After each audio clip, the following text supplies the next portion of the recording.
matulog sa tabi ko. Wala na talaga.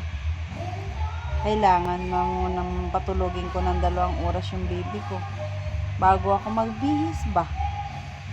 Ganito lang kami. Oh. Ay, nako. Mahal na mahal ko yung 2 yan. Si Inso at saka si yung dog ko.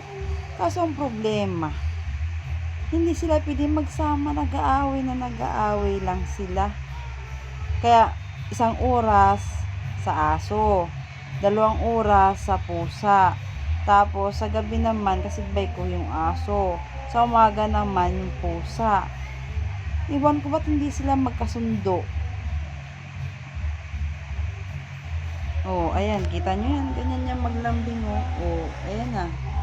Oh, ganyan niya maglambing. Oh. Kaya paano ko magbibihis agad? Oh, makita ko lang na hard na pagod ang aking mimi.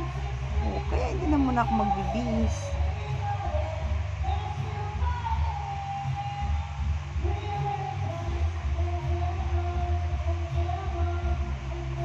Tingnan nyo, ha.